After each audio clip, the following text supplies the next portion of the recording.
Hi everyone, my name is Wada. I'm with my great friend Zinnia. I've been talking about doing a podcast for a while, and this is the first step, and I'm very excited. So we're just gonna ask some question about how my friend is doing, and then I'm honored to be here too. tell us a little bit about yourself. Okay, that's a very vague, but at the same time, could be anything. Right. So I guess I'll start with my age. Okay. I'm 23. Single. Just gonna put it out there too. And I just recently graduated. Mm-hmm. I'm not from here. I was born in Thailand, but grew up in like 3 different countries because of my father's jobs. And from there, I just transitioned with my mom to move to America. Right. And and I finished high school here and went to college. Ever since I was little, I thought I want to go into medical school or maybe something in medical field. But since I'm one of the oldest in my family, I need to be realistic with my goal because medical school is costly and very time consuming too. So I just thought, somewhere in social worker or like nursing, and I never did any type of internship or any externship or anything. I just straight went from high school to straight boom to college, and I just applied to nursing school, and thank God, alhamdulillah, I got accepted, and from there it's been graduated almost into 6 months of my career. So I'm getting there, but very new and very fresh. Okay, that's good. Yeah, career-wise. So a little bit about myself, I'm like, that's career-wise, that's where I'm at. You kind of beat me to the punch. I was gonna ask you about your career, but I'm like, it's okay, we got this. Yeah. Okay. You said you have siblings and stuff. How many siblings do you have? I have 1 older brother and 2 younger sisters, so middle child. Okay. Lacking attention. You're the middle child. You either argue with the older one, the younger one. That's the only attention you get. Just kidding. But I have an older brother, so it's always I'm more like I take on more of the responsibility since I was 13.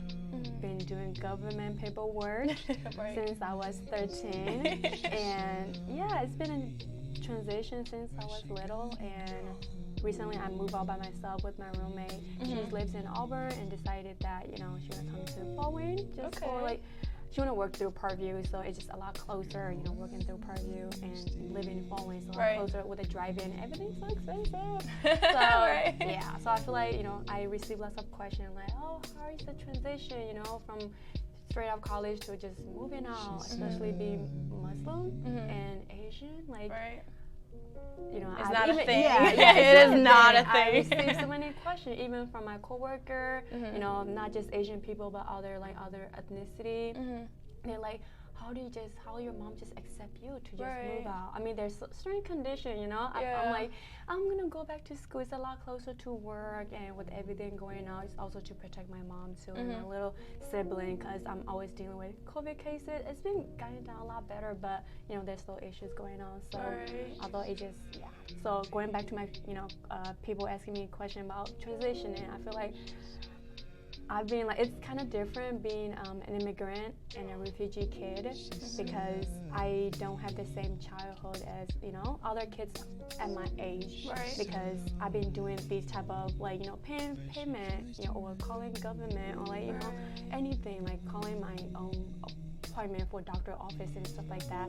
I've been doing it since I was 13. That it's the same for me, and it just now I have a little bit of freedom to go out anytime I want. Other than that, I'm like, it's the same. So I don't know what it's like to be what's the big transition for you moving out? Because we've been doing it since we were young. Yeah. So it's not a big difference, but at the same time, it's now I'm trying to have a little breather, so it's nice. I'm guessing, are you enjoying yourself so far? So far, yes. I love everything just by myself, and I have my own bathroom in my room. So I'm more like a sleeper type. I would just sleep a lot, not eat. So days, when I had days off, and as a nurse too, we only work 12-hour shift a day and max 3 days a week. That's our full time. So I have multiple days off in between, either cook or shop or just sleep in and do nothing. So I'm like, yes. And there's no one to bother me. So how many days are you off and how many days are you working? It really depends. We rotate a lot, and plus the hospital never closed. There's no holiday, right? Even holiday, we always rotate. And sometimes like my family would say, oh, let's do like, you know, cook out together. And I can never promise to do that because I'm also required to work on the weekend. It's never a set schedule where they can just like, you know, everyone's like most likely, you know, my mom too, they work Monday through Friday, my brother too, Monday through Friday, and they have the weekend off. But every other week I have days like that I have to go in, and it's just harder to make that, you know, meet up with them. Even though I just recently moved out, even with that, it's kind of hard to like, you know, schedule with them to meet with them, stuff like that because of my schedule. It's always rotating, never set schedule. So I've been restless at times, and also I'm getting used to the hours too. I work 3A to 3P, so technically you work a night shift too, part of days. Yeah. It's just getting used to it. I feel like I'm not quite there yet. So. Okay. You're adjusting. For sure, yeah. So some people are like, oh, are you adjusting when you're moving now? I'm like, it's not really that. It's my job and the hour. It's not adding up. Right, for sure. Okay, that sounds good. So like, so even though you're like moved out, you're still like taking care of family. It's not like you totally ignore them. No. You can't do that. You can't do that if you're an Asian immigrant For child, sure. right? I mean, For sure. Yeah, that's I guess our protocol. Maybe it's just the backup, like maybe the responsibility is somewhere over my head, and plus my father is not here. He's still in Malaysia, so I'm still like partly like very involved with my family. Like, I'm very thankful that I'm able to move out and that, you know, I'm like adjusting. I don't never ever cook at home because probably because my mom, like, she cook variety of food and she's like, you don't need to cook too. So I'm like, okay, but moving on, I feel like I'm finally trying things that I never get to do it. So I'm like cooking things like that. I'm cooking random noodles, and then my roommate enjoys too. So I'm like, okay, at least, you know, someone's enjoying my food. So there's a little perks of like happiness, right? A little perks of happiness. I'm like, yes, someone enjoy my food. So yeah. Okay. It looks like you're adjusting, but because of work it's like hard, but you're just trying to see like where everything is and trying to organize it. I know you like being busy. I don't know, it's just part of maybe being yes, I'm the middle child, but having a brother, something about it, you know, with Asian culture too. It's just, if you're the female, you know, most likely, like compared to other culture where males tend to, you know, take a dominant role, whereas I don't know, maybe just Burmese culture or something, it just maybe maturity too. We're only 2 years apart, but now that he's married, you know, it's just another set of like maybe cultural preference or more of, I guess, unspoken rule where, oh, you're married, so you shouldn't be so like involved with your mother or whatnot. Religiously, you know, yes, we're Muslim. The males tend to take, you know, a dominant role or like, you know, make the rules. But since we grew up with my mom, never with my father, maybe when I was little, which I don't remember.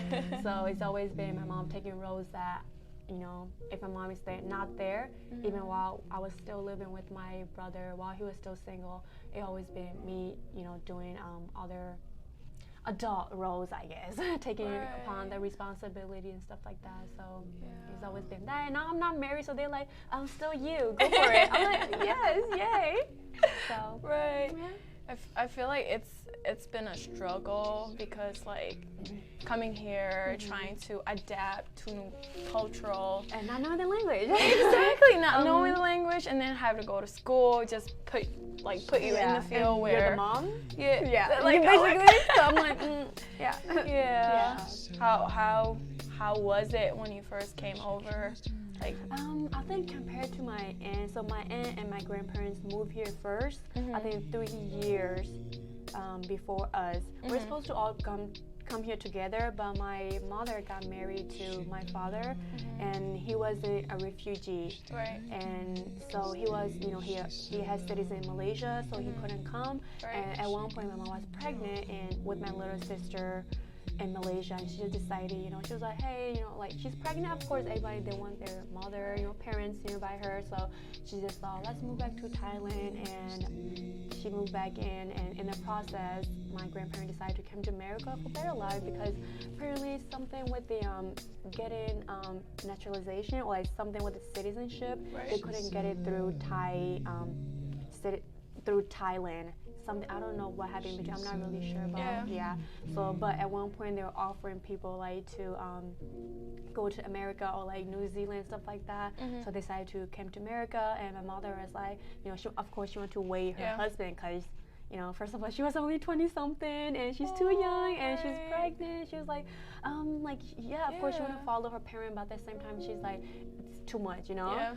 And she got married at the age of 16 maybe. So it's like, it's allowing her to, and you know, she's trying to learn to be an adult at the same time, you're raising kids and coming to like, you know, or going to a whole new country with different languages. So she's like definitely not really up for it. So she's like, I'm gonna wait for my husband. She waited 3 years and it doesn't work out because of citizenship and stuff like that. And my mom just like finally, she was like, you know what? I'll just wing it, you know. So she came here, and so it's. You said you were 13 when you came over. Almost 13. Almost 13. Okay. No. Actually, no. I lost count. Yeah, right. Round back. Go back. I started at 5th grade, halfway 5th grade. So I would say 6th grade is my like the full year that I get to attend. Half of 5th grade, so I would say 12. 12? Yeah, 12. Okay. Maybe 11-ish, 12. So somewhere there. Not really 13. Not a teen yet, for sure. Because I remember it was a huge transition being a teen, and it just, you know, you're not only, your body's not always, you know, also changes at the same time. You're in a new environment, not knowing the language, and your father is not there. Like, you know, like my mom is there, but like she's at work, she has to work full time. She has to be the father or like the breadwinner, always out there. So suddenly I have all these responsibility on me. Yeah, I remember using the flip phone. Somehow I was having a flip phone because like my mom, she has a flip phone, but we don't have a home phone because there is no adult at home. The oldest adult, like my brother, who is if I'm 13, he's barely 15 or 14. So my mom is like, let's just have like a cell phone, you know, like a flip phone, keep it on you, and then, you know, and she'll call us. And I remember like just pretending to be my mom and calling to like, you know, doctor office and stuff like that, and trying to make an appointment. I don't know, man. Or at that time we don't have computers, so like since my mom is at work, I have it like. I'm 12 or 13, I cannot drive. I would use my broken English, and I would call like different like, you know, NIPSCO, like gas and stuff, like all the utility, making like calling off like my mom credit card and be like, hey, this is me, I'm the mom. And I own this amount, blah, blah, blah. So doing those, and I was doing it again recently too. I was discussing with my roommate. I got someone put out that she's white, so she's not, you know, there's a culture difference too. So I was explaining, she was like, wow, you're like, she's a little bit older than me too. So she was like, wow, you're so mature and blah, blah, blah.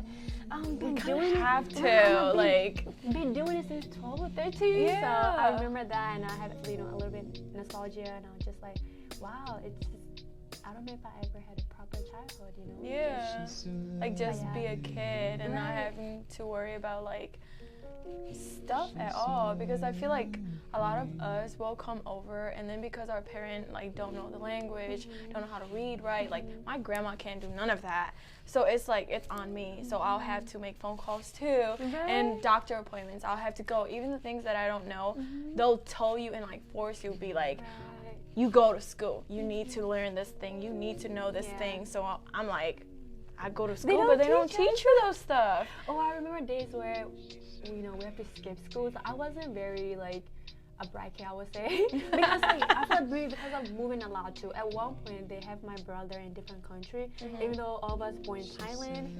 Since my mom background and my father background, they're from Burma, now it's Myanmar. So they have better education there. Yeah. So they sent my father, I mean, not my father, my brother there to attend school for the longest time. And they have me in Malaysia.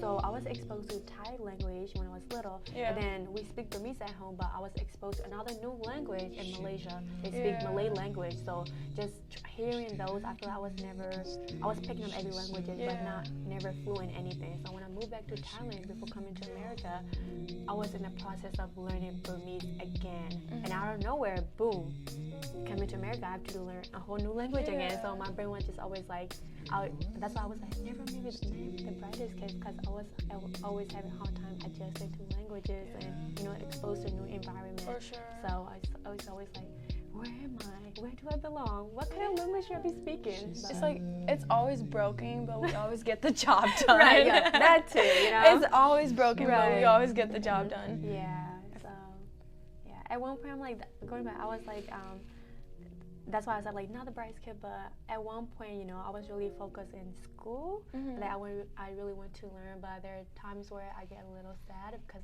I have to be an adult, you know, I have to miss classes just to go to an appointment with my sister to help, you know, with the interpretation process. Yeah. Recently, I feel like nowadays it's a lot better now. We have so many, translator app, you know, so many interpretation services, even in the hospital too. But before, it's like either different dialect or they're not speaking Burmese, they're speaking a different language. So you have to be there, and I remember missing so many classes, which I'm like, oh, I should be in school learning something, and I missed classes. And when I missed classes, you know, the teacher was like, oh, just use your book, you know, use this chapter. They will explain briefly, but it's not the same as a full lesson. And you go home not knowing anything, so you spend more time doing homework and there's no one to help you out because your mom doesn't speak English, or there's like, you know, I mean, they're always in like homework center, but it doesn't always work out if you have to do chores and like maybe take up more like a adult, you know, job where you're making phone call to make an appointment. So it's always been something. I would say I can't pinpoint, but it's always been we've always been doing something, right? For sure. Yeah, it's definitely not we don't have as strong support system as like some of it. I feel like majority of the time, like we had to, we were forced to like grow up and act like adult, and then like when we're adult, we're like, we already know some of the stuff, so now like you miss the childhood, but you can't have it back because you're adult now.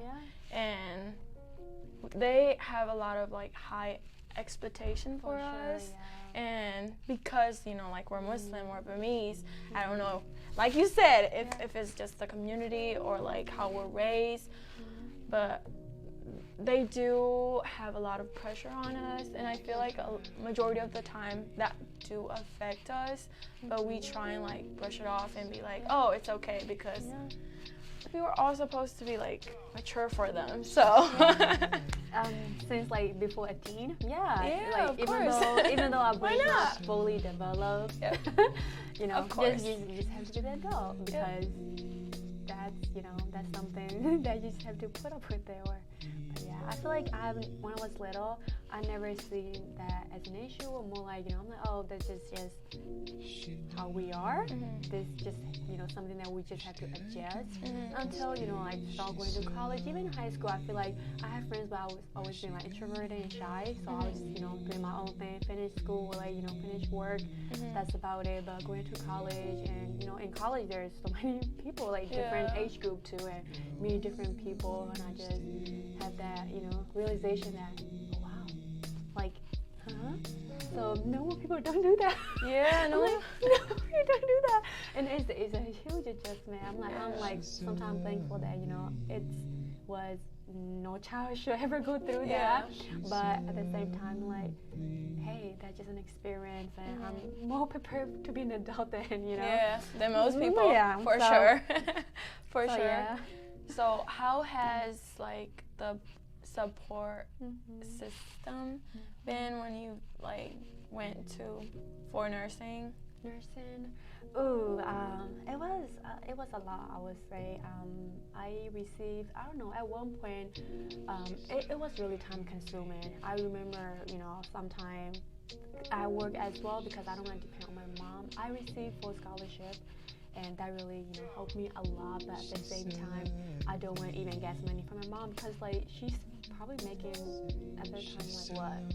I mean, right now because of the because of the epidemic and everything, but the prices are going up and her pay rate also increased. But before she was making barely 10 something, and she's supporting. At that time, my brother was working, but he's also out. He moved out, so we didn't expect him to support us too. And I graduated high school, so they all like, well, you're not married. It was that unspoken expectation, like even though you're a female, sorry, like get a job, right? At the same time, I want a career. I just don't want a job where like I don't mind just working and supporting my parent, but think of long term. I'm like, do I just want to make $10 and then slowly increase to like 50 for the rest of my life, and maybe 16, 17 because I speak English and Burmese, and there's so many jobs that at one point I was offered to do like interpretation process, and I took up that job, but I'm like, long term, that's not something I want to do. Right. Like, it's not fulfilling. Like, there's no purpose for me. Right. Yeah, and I even thought of going to a social worker job too, but I'm like, it's not really up for me too. Right. Yeah, I'm not like that. I mean, I can talk, but at the same time, I don't know, I'm like more skillful. Like, I want to do skill stuff. So also interested in science. So it was not, going back to being supportive, I didn't receive much support system going to college, not even from my parent or my grandparent, anything. It was just, like I said again, unspoken, expectation or unspoken rule. They're like, you're not married. Your mom said, oh, I mean, in America, if you're 40, you're not that old. Somehow in Asian culture, if you're 40, you gotta retire now. You have to retire now. So I'm like, I tell my mom, like, give me 4 years, like at first I was genuinely going to like pre-med route, but then I look at all the hours, like, ooh, I gotta go to school for 4 years, and then the next 4 years, and not only that 4 years, I have to go to like, depending on my specialty, if I want to focus in medical, like focus specialty, I have to go to 3 or 4 years again. I'm like, and if everyone's expecting me to support my family in some way, so I'm like, that just out of my reach. And at the same time, I feel like since I was little, I have all these responsibility that even though people are telling me that, even my aunt, I would say she's like one of the youngest among my mom's siblings, of course. So she's like, well, she's understanding. She's like, go to college, even though they're not supportive, but just go for it. They can wait for a year, but they're like, I don't need to wait for 11 years for you. So I was like, okay, one or the other, I'm not really interested in social worker. I'm really interested in science. Like, it's out of my reach to be going to school like that. So I did 4 years, and even with that, I wasn't expecting the school I went to. So I went to IU foreign nursing, and I feel like I should have went to maybe like Ivy Tech or something, not because of like the school itself or being like a community college or a university, but more like Ivy Tech is a lot more flexible, which I wasn't aware of. Like from the beginning, I mentioned that I never did internship or anything. I was like, boom, apply, go. But so it's like, and it just with time management, I was used to. I mean, like, yes, I did adulting stuff, but I never go to time management, and at the same time working. And like not just any other college student where I can just free by myself. Right. I'm also doing still like taking my sister to an appointment now because my mom signed all the papers saying that I can take them now because I turned 20 something already. So they're like, cool, so she can speak English, all good. So I also have that role, so babysitting, and then taking care of that, and it was just not thinking about it. I'm like, oh. I don't know how I did it, but alhamdulillah. You did it, it was a lot. It just time management, and I have to fight for my time to do like work sometime with epidemic too, and it wasn't great. We're supposed to do like at 1.7 hours of clinical at the hospital, which what am I gonna do? Shadow, but being everything online, we have to put in extra hours so that the state can say that okay, we will accept your hours instead of making you like repeat or like do it over the summer.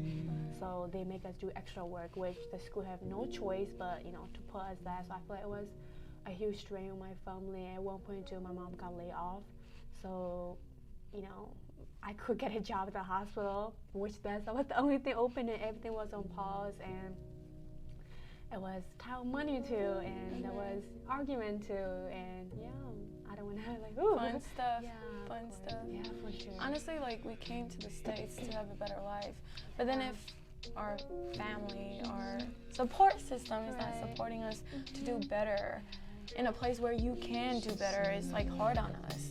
It's like a lot of the people, it's like they, especially in our community, they'll be like, okay, you're old enough, you can get married, you can support your family. That's like another thing. At one point, I think my grandparents brought this up. They're like, why don't you just marry? It'll be easier because I'll have a support system. That way, I don't need to support my mom. I was working through Parkview as a tech, barely making like about $10 something. Even with that, like after was somehow able to provide myself, buy snacks and all that, eat out, and then still give my mom money. I don't know how I did it, but I did it. But of course, I have to mention this though.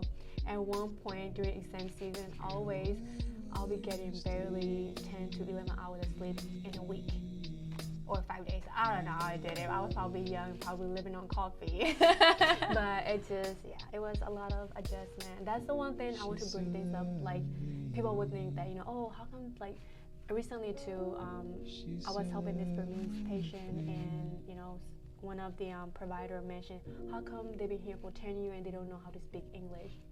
Or fluently enough, or like no basic thing. And I mean, I could go on and explain, but we're on time manner too. And plus, I work in critical care that I'm just like on the go. But I want to bring things up, like in the sense of like, yes, like most people don't know how to speak English. At the same time, they were not given the opportunity to do it. Like even with me, they're like, oh, you graduated, you're nursing school. You would think that I have great support system, but I had to overcome so many obstacles or like arguments and like to fight to choose a career. And that just, I'm pretty sure for some people it just but that is, if you think about that, is very mind-boggling to the sense of like, what, you have to fight to go to the language? It just, I mean, if you're in survivor mode, then I feel like I understand, like, get a job, support your family, instead of like a career where why think of long term and go to school for 4 years when you can get a job, right? Get a job. Career, that can wait. That can wait. It's okay. Career, so much better. I feel like honestly, if you go for something that you love and like, because you're gonna be working there for the rest of your life. That's you might as well enjoy what you do. For sure. Like, at one point I'm like, yes, I'm like very, like, oh, I gotta support my family, but they're not gonna be there for me forever. I'm not gonna be there here forever, so might as well do something that I enjoyed, that sometimes support them. And also as a nurse, you'll never, like, there's always gonna be a job. Yeah, for sure. There's no holidays, like, where the hospital gonna close down. So I'm like, exactly. It's why choice, I feel like. But it's been hard, but it's been you've been doing good. I'm very proud of you. Let me see if I have any more questions. We covered a lot. I think we did. I don't even have to look at my. We've been going. The phone. We're so good at this. A great transition. This has been great. Is there like any advice that you would want to give to the younger generation or the people that's growing up? Let's talk about a little, motivation speech. I think of my sisters a lot in that sense. My youngest sister is 16 years younger than me, so she's like basically my child. I mean, I could say that's my child. I was a sophomore when she was born, so I'm like, that's my child. But I would never force any of my child or my sibling to go to college. But one thing I always tell them, get a career, something that will last. I mean, if you like physical job, go for it. But at the same time, us being like a minority in this country, it's just part of the expectation that you just gotta work extra hard to get into something, not just like, ooh, it's my life, I'll do whatever I want, which is okay. I was like, which is okay as long as you can depend on yourself. But at the end of the day, because we're a minority and we're just starting in this country, so I feel like just focus on something that you enjoyed and go for it. I feel like that will make a meaningful life, because I'm pretty sure even my we came to America. We were the first generation to go to college and all that. We had our own struggles, but for them, there will be a little bit less struggle because basically they were brought up here since they were little. They know that language. Their English will be much more like a lot better than fluent than us. So it'll be easier transition, but at the same time, for us, I feel like it helped us being a first generation. We had that strong grit. Like, we have to look at our younger generation. We have to be a prime, like example for them. Whereas for them, it's like they have to work, for themselves. And sometimes that is hard to get internal motivation. For us, like there's a little external motivation. Like, I need to support my family. I need to do this for my siblings. So at the end of the day, I feel like do something that you enjoy. If you don't want to go to college, not right away, don't go for it. Don't waste the money too. But I would definitely say, strive to make a difference. I would say not just in your life, but for other people, for the community. That's the one thing I always think of. Like, I want to go into social worker because I can give back to the community. But also nursing too. Now everybody pull me in for the smallest things. Working critical care too. Like they walk in, they need emergency something. They're like, Zinnia, you can speak for me. Come here. So sometimes I like that adrenaline rush, and I feel like even though I'm not out there, being with them and educating or providing resources, at the end of the day, I'm at a different spectrum, making a difference. So I feel like I want, younger generation to make a difference.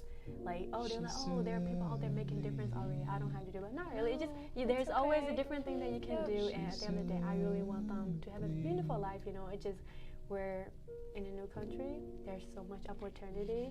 So climb that ladder and Keep for it pushing. Yeah, Keep it pushing. That's the one thing. Thank you so much for coming. I appreciate you. Yeah. That would be it.